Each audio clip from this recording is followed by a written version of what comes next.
The warning. Dr. Sarah Chen stared at her quantum receiver's output display, her coffee growing cold beside her keyboard. The message patterns shouldn't have been possible.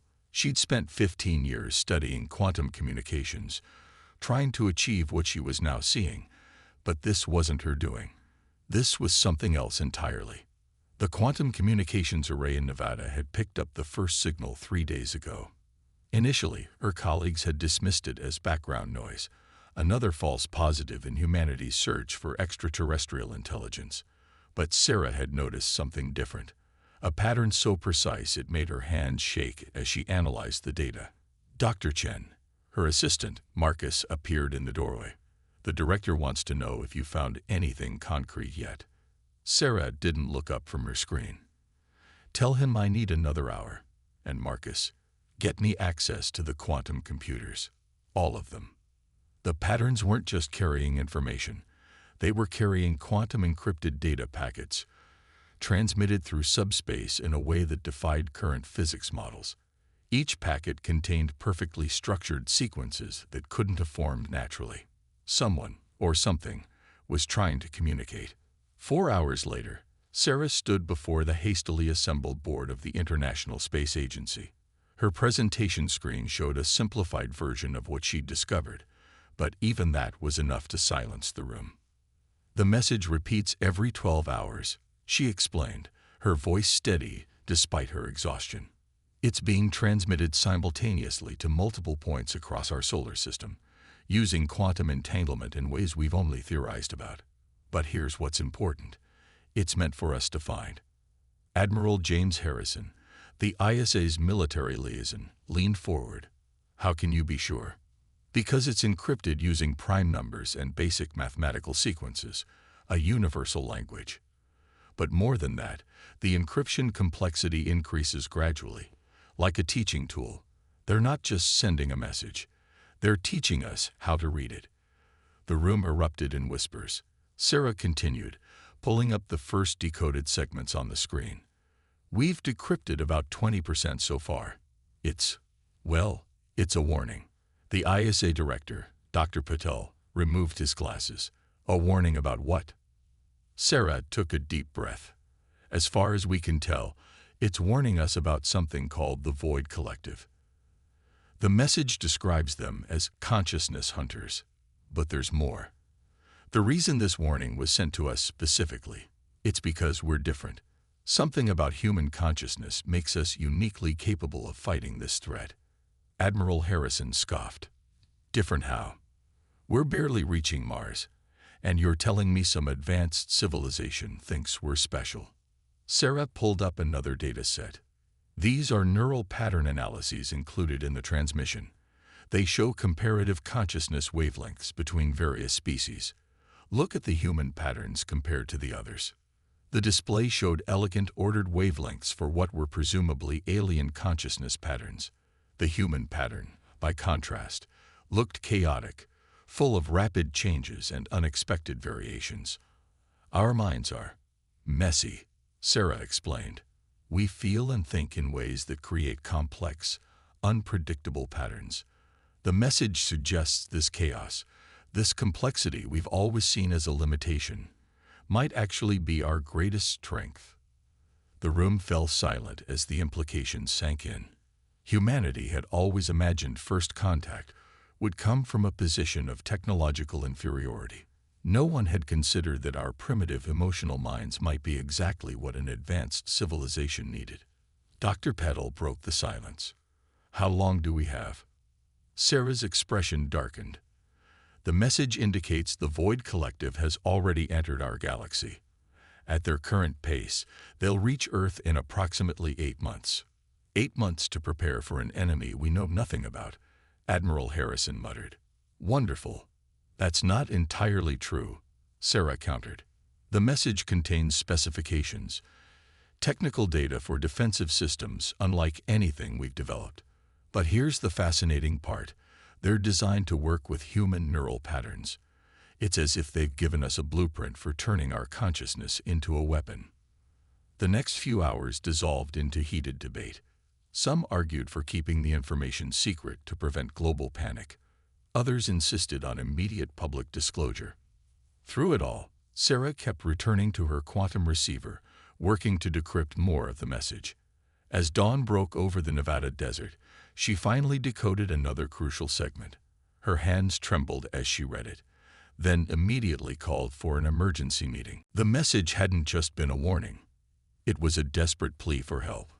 Across the galaxy, advanced civilizations were falling to the Void Collective, their ordered, logical minds proving defenseless against the consciousness hunters. Earth, with its chaotic, emotional humans, might be the last hope for countless species. Sarah looked out her laboratory window at the rising sun, wondering how to tell humanity that its greatest battle wouldn't be fought with ships or guns, but with the very thing that made us human: our messy, complicated, beautiful minds. In 8 months, the galaxy would discover whether humanity's greatest weakness was actually its greatest strength. The first public announcement was scheduled for noon. As Sarah prepared her presentation, she received another quantum transmission. This one was shorter, more urgent. The Void Collective had accelerated their advance. They would reach Earth in 6 months, not 8. The race to save not just humanity, but consciousness itself throughout the galaxy had begun, and Earth's greatest minds had to learn how to turn their thoughts into weapons before it was too late. Preparation. Captain Maya Rodriguez stood in the observation deck of the orbital shipyard, watching as construction drones swarmed around the massive hull of the UES Aegis. The experimental warship represented humanity's greatest achievement in engineering, and quite possibly their last hope for survival. 3 months had passed since Dr. Chen's revelation, and the world had changed more in that time than in the previous century. The ship's distinctive neural amplification rings caught the sunlight as they rotated slowly around the main hull. These weren't standard propulsion systems. They were something entirely new, built from the alien specifications found in the quantum transmissions. The rings would amplify and project human consciousness itself as a weapon, though nobody was quite sure how effective it would be. Captain, the latest neural interface tests are complete, Commander David Park reported, approaching with a tablet in hand. Dr. Chen's modifications are showing a 97% synchronization rate. Maya nodded, taking the tablet. The neural interfaces were crucial. They would allow the crew's combined consciousness to be focused and projected through the amplification rings. And the side effects? Minimal. Some headaches, temporary disorientation. Nothing like the early tests. David paused, then added, though Dr. Chen insists we're still only scratching the surface of what human consciousness can do. The captain's attention shifted to the bustling activity inside the ship. Through the observation windows, she could see crew members training with the neural interfaces, their minds linked to the ship's systems in ways that would have seemed impossible just months ago. Each person's thoughts contributed to a greater whole, yet somehow maintained their individuality. A chaotic harmony that the alien messages suggested would be their greatest weapon against the Void Collective. "What's bothering you, David?" Maya asked, noting her first officer's hesitation. "Permission to speak freely. Always. We're betting everything on technology we barely understand, based on messages from aliens we've never met, to fight an enemy we know nothing about. And our greatest weapon is, what? The fact that we think messily." Maya turned to face him fully. "You've seen the simulations. When we tried to model the Void Collective's consciousness-draining attacks against artificial intelligence systems, they were consumed instantly. But human minds." She pulled up a replay of the latest test on her tablet. "Watch." The simulation showed a simplified version of a Void Collective attack based on the warnings they'd received. When it encountered human neural patterns, the attack became erratic, unstable. The very chaos and unpredictability of human consciousness acted like a virus against the Collective's ordered, systematic approach. "Our greatest weakness might be our greatest strength," Maya said. "We're emotional, unpredictable, sometimes irrational. Everything the Void Collective isn't. That's why they've never encountered anything like us before." Their conversation was interrupted by a shipwide announcement. All senior officers report to Command Center Alpha. Priority message from Lunar Base. In the command center, Dr. Sarah Chen's hologram flickered above the conference table. She looked exhausted, but her eyes were bright with excitement. "We've decoded another section of the original transmission," she announced without preamble. "And we found something unexpected. The Void Collective. They're not just hunting consciousness, they're trying to perfect it, to remove what they see as inefficiencies. Inefficiencies like emotions, free will." Maya asked. "Exactly. They believe consciousness should be ordered, predictable, efficient. Human minds are like chaos theory made manifest. We're everything they're trying to eliminate from the universe." Admiral Harrison's hologram joined the conversation. "Then why are they coming here? Why not avoid us?" "Because we're a threat," Sarah explained. "Not just our technology or our weapons, but our very existence. Our type of consciousness could spread, could prove that their perfect order isn't the only way. They can't allow that." Maya studied the tactical displays surrounding them, showing the Aegis's construction progress alongside defensive preparations across the solar system. Humanity had united in ways previously thought impossible, pooling resources and setting aside ancient rivalries in the face of extinction. The irony wasn't lost on her. It took a threat to consciousness itself to make humans truly work together. "Dr. Chen," Maya said, "the neural amplification rings, they're not just defensive systems, are they? The aliens who sent the messages, they designed them as weapons." Sarah nodded. "Weapons that only work with human consciousness. Our chaos, our emotions, our unpredictability. When properly focused and amplified, they become something the Void Collective can't process. It's like trying to run a perfect computer program through a system that operates on dreams and intuition." The implications were staggering. Humanity's greatest evolutionary advantages, their ability to think creatively, to feel deeply, to act on instinct, were exactly what made them dangerous to the collective. They weren't just fighting for survival, they were fighting for the right to remain imperfect, emotional, human. As the meeting concluded, Maya returned to the observation deck. The Aegis was nearly complete, its neural amplification rings now fully integrated with the hull. In 2 months, they would face an enemy that had conquered countless civilizations, but those civilizations had tried to fight the Void Collective with order and logic. Humanity would fight them with chaos and creativity. "Captain," David called from behind her. "The crew selection results are in." Every volunteer tested positive for high neural plasticity. They're not just compatible with the interfaces, they're exceeding all projected parameters.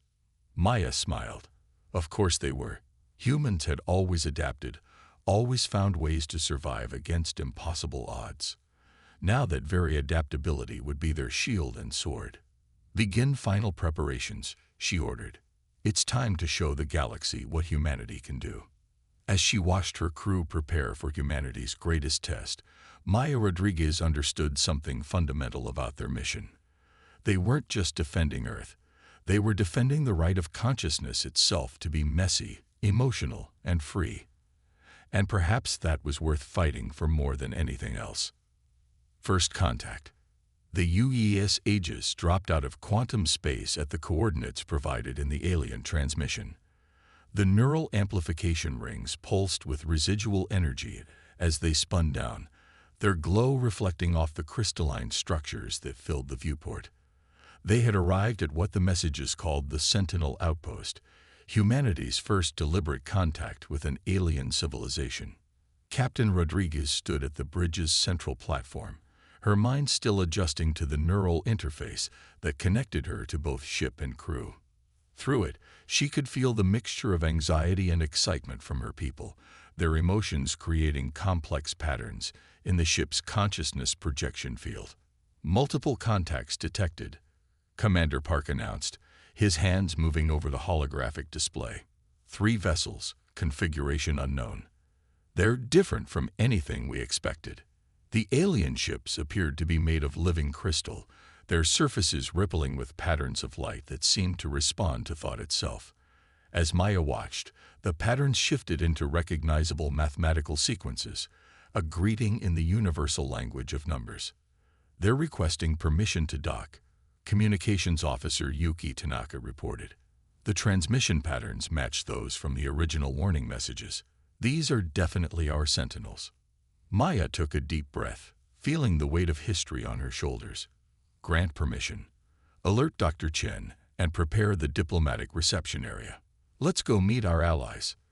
The Sentinel delegation emerged from their crystalline vessel like living sculptures of light and thought. Their bodies seemed to shift between solid and energy states, each movement creating cascading patterns that spoke directly to the human mind. The neural interfaces translated their thoughts into comprehensible language, but the raw emotion behind their words was clear enough without translation. "You came," the lead Sentinel communicated, its form pulsing with what the humans' interfaces interpreted as relief and hope. Many species would have hidden, would have tried to fight alone. "Your willingness to help others, even at great risk to yourselves, it is a trait we had not expected to find in such a young race." Dr. Chen stepped forward, her own neural interface helping her navigate the complex layers of alien communication. "You took an even greater risk, sharing your technology with us." "Why?" The Sentinel's form shifted, projecting images of worlds destroyed, civilizations reduced to empty husks. "The Void Collective has consumed thousands of species, each more advanced than yours. They seek what they call perfect consciousness, ordered, predictable, united. But in pursuing perfection, they destroy everything that makes consciousness valuable." Through their neural interfaces, the humans experienced echoes of the Sentinel's memories. They saw vast crystal cities reduced to darkness, felt the horror of watching entire populations have their consciousness stripped away, leaving only empty shells behind. "But you," the Sentinel continued, its form brightening, "your minds are different. When we first discovered your species, we thought your consciousness patterns were damaged, primitive. Then we realized you weren't damaged, you were free." Commander Park frowned. "Free? We're chaotic, emotional, often irrational. How does that make us special?" The answer came not in words, but in a direct mental transmission that made every human present gasp. They saw consciousness as the Sentinels saw it, patterns of energy and thought flowing through the universe. Most advanced species had evolved toward order and efficiency, their minds becoming more like living computers. But humans, "Your minds are quantum computers that run on dreams," the Sentinel explained. "You can hold contradicting thoughts simultaneously. You make intuitive leaps that defy logic. You feel emotions that create complex feedback loops in your consciousness. To the Void Collective, you are an impossibility. To us, you are hope." The briefing continued for hours as the Sentinels shared everything they knew about the enemy. The Void Collective had once been like them, a crystalline species seeking to understand consciousness itself. But somewhere along the way, they had decided that consciousness needed to be perfected, standardized, controlled. They began absorbing other species' consciousness patterns, stripping away what they saw as imperfections, leaving only empty vessels behind. "Our technology, our defenses, all failed," the Sentinel explained. "We could not fight them because we thought too much like them. But you," the alien's form rippled with what could only be described as excitement. "Show them." Captain Rodriguez nodded to Dr. Chen, who activated a nearby neural amplification array. The humans present focused their thoughts, not trying to control them, but letting them flow naturally. The resulting consciousness pattern displayed on the Sentinel's monitoring crystals was beautiful chaos, a symphony of emotion, reason, intuition, and contradiction. "The Void Collective cannot process your type of consciousness," the Sentinel explained. "When they try to absorb human minds, your chaos infects their perfect order. Your emotions corrupt their logic. Your creativity disrupts their patterns. You are the virus they never planned for." But the revelation came with a warning. The Void Collective was adapting, learning. They had never encountered a species they couldn't eventually overcome, and now they were coming with their full force, determined to eliminate the human threat before it could spread. "How long do we have?" Maya asked, though she already feared the answer. "They will reach your solar system in 1 month," the Sentinel replied. "Their main consciousness harvest fleet. What you have faced so far were only scouts." The humans absorbed this news with a mixture of fear and determination, exactly the kind of complex emotional response that made them unique. Through their neural interfaces, Maya could feel her crew's resolve strengthening. They had been chosen for this mission not despite their human traits, but because of them. "Then we have 1 month to prepare," Maya declared, "to turn our consciousness into a weapon strong enough to stop them. Not just for Earth, but for every species that deserves the right to think, feel, and exist in their own way." As the humans and Sentinels began planning their defense, Maya realized that humanity's greatest battle would not be won with traditional weapons or tactics. It would be won with dreams and emotions, with intuition and irrationality, with all the beautiful chaos that made humans who they were. The universe was about to learn why you should never try to perfect something that was beautiful precisely because of its imperfections. The battle begins. They came without warning, their ships materializing like black crystals against the stars. The Void Collective's advance force arrived at the edge of the solar system, their angular vessels absorbing light rather than reflecting it. Through the Aegis's enhanced sensors, they looked less like ships and more like holes in space itself, places where consciousness went to die. Captain Rodriguez felt the spike of fear from her crew through the neural interface, but there was something else there too. A fierce determination that made the ship's consciousness projection field pulse with energy. The Aegis's neural amplification rings spun up to full power, their glow intensifying as they channeled the combined mental energy of the crew. "Multiple hostile contacts," Commander Park reported, his voice steady despite the tension radiating through the neural link. "They're not matching any of the patterns the Sentinels warned us about. They're evolving." The first attack came not as weapons fire, but as a wave of pure thought. The Void Collective ships projected concentrated beams of ordered consciousness, attempting to override and absorb the minds of the Aegis's crew. But humanity had prepared for this. "Neural shields holding," Dr. Chen announced from her station. "The chaos patterns are working. Their attack can't lock onto our consciousness signatures." Through the neural interface, Sarah broadcast an image of what she was seeing, the Collective's orderly thought patterns shattering against the unpredictable waves of human consciousness. But the Collective adapted quickly. Their ships began to move in complex formations, coordinating their consciousness attacks from multiple angles. Several crew members cried out as the pressure increased, their minds straining against the assault. "They're trying to force our thoughts into patterns," Sarah warned. "Don't fight it. That's what they expect. Instead, embrace the chaos. Think about everything at once. Memory, emotion, imagination. Let it all flow." Maya understood.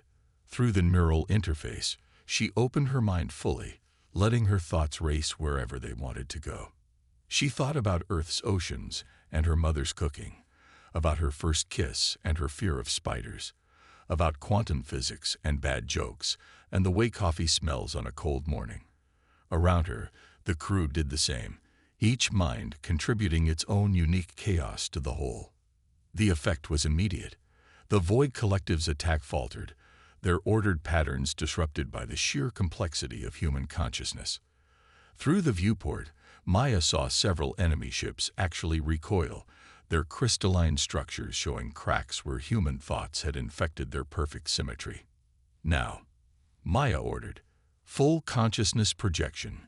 Show them everything we are." The Aegis's neural amplification rings flared with blinding light as they focused and projected the combined consciousness of the crew. Every human mind aboard contributed to the assault. Their hopes, fears, dreams, and memories transformed into a weapon that the Collective had never faced before.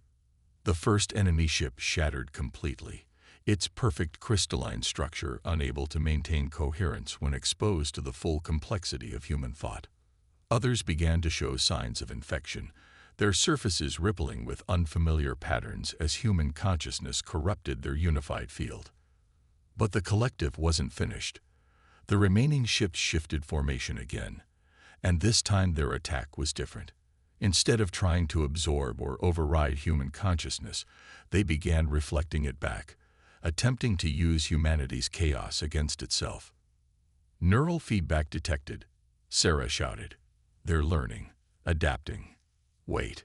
Her eyes widened as she studied the data. "Captain, they're not just reflecting our thoughts. They're trying to understand them. Every attack teaches them more about how we think." Maya felt it through the neural interface. The collective was analyzing their consciousness patterns, searching for ways to predict and counter them. With each exchange, the enemy's attacks became more sophisticated, more targeted. They were evolving at a terrifying rate. "We need something they can't analyze," Maya realized. "Something completely unpredictable." She opened a ship-wide channel through the neural interface. "All crew, this is the captain. I want you to do something for me. I want you to dream." "Dream?" Commander Park looked confused. "While we're awake." "Yes, don't think logically. Don't try to strategize. Just let your mind create impossible things. Think about flying elephants and talking stars. Imagine colors that don't exist and music made of light. Dream with everything you are." The consciousness projection field transformed as hundreds of human minds began actively dreaming while awake. The resulting pattern was unlike anything seen before, a kaleidoscope of impossibilities, a storm of pure imagination that defied any attempt at analysis or prediction. The Void Collective ships reeled under the assault. Their attempts to analyze and adapt to human consciousness patterns failed completely when faced with the pure impossibility of human dreams. More ships began to crack, their perfect crystalline structures corrupted by visions they were never designed to process. "They're retreating," Commander Park announced, unable to keep the awe from his voice. "We actually drove them back." But Maya felt no triumph. Through the neural interface, she sensed something from the retreating enemy, not fear or defeat, but fascination.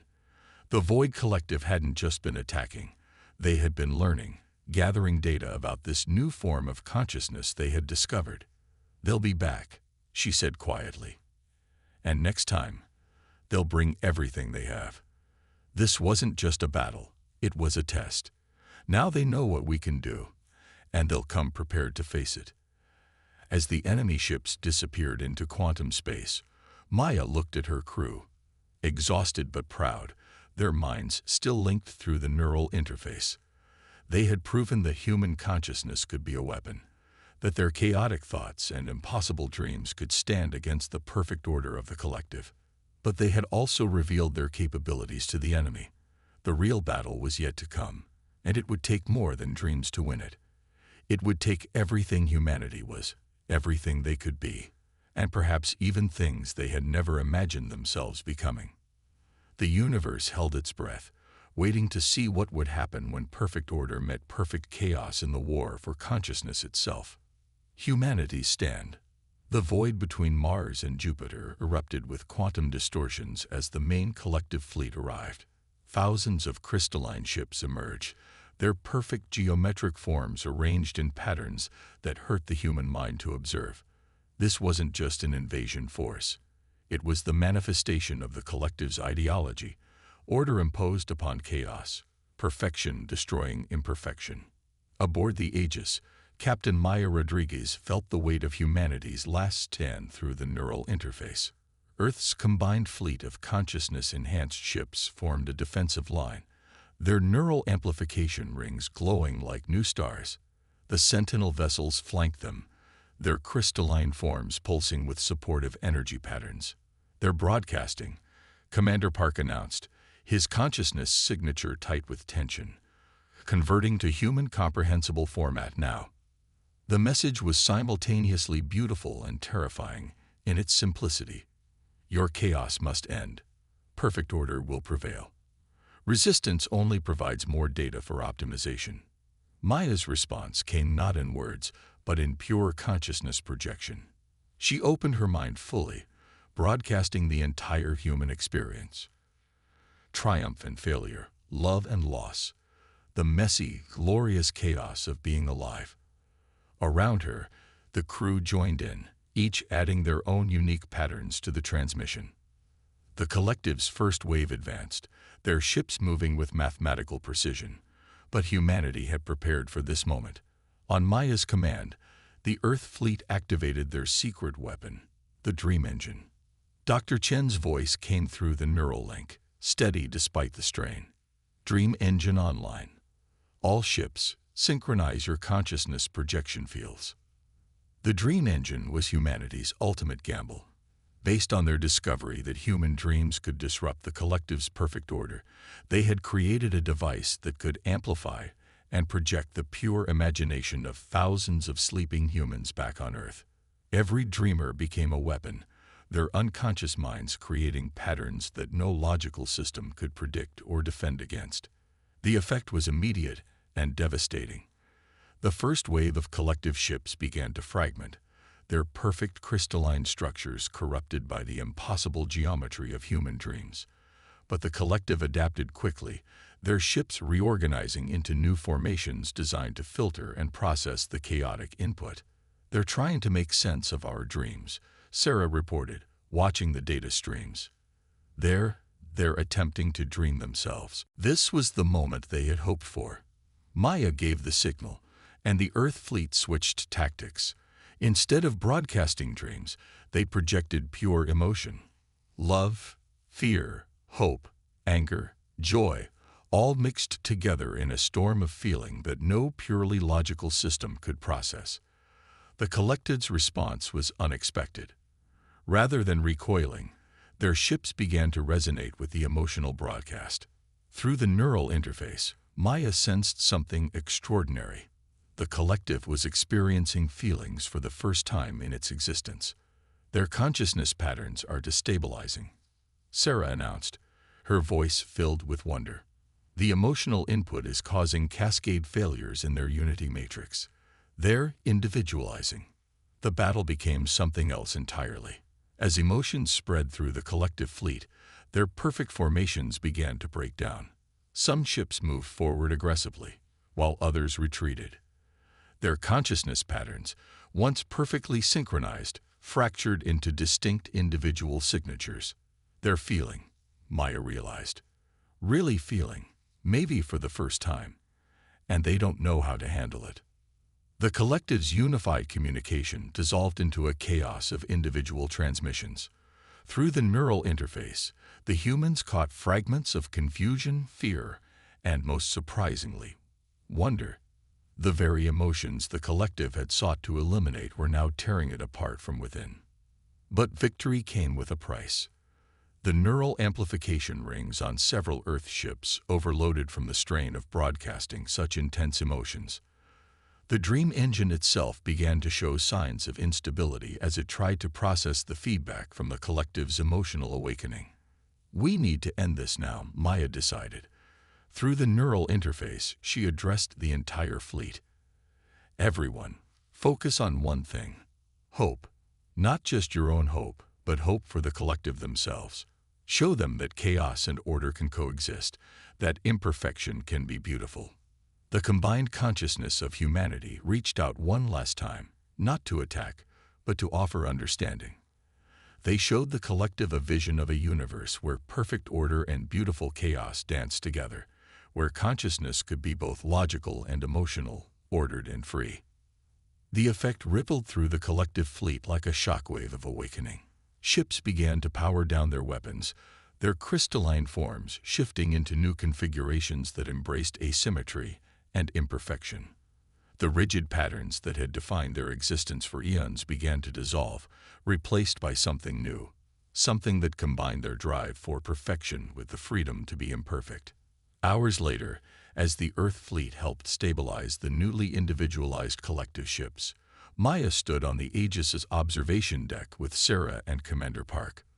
Through the viewport, they watched as crystalline ships that had once been enemies now moved in new patterns, their forms reflecting both order and chaos. "They're requesting to send representatives," Park reported, "not to conquer or perfect us, but to learn. They want to understand how to feel, how to dream." Sarah smiled. So humanity's greatest defense wasn't our technology or our weapons. It was our ability to show them a better way. Maya nodded, feeling the truth of it through the neural interface. The collective had sought to perfect consciousness by eliminating chaos and emotion. Instead, humanity had shown them that true perfection lay in the balance between order and chaos, logic and emotion, unity and individuality. As the first reformed collective representatives prepared to dock with the Aegis, Maya reflected on the irony of it all. Humanity had saved the galaxy not by becoming more perfect, but by showing the universe the perfect beauty of imperfection itself. The war for consciousness was over. The real challenge, teaching a species that had known only perfect order how to embrace the beautiful chaos of being truly alive, was just beginning.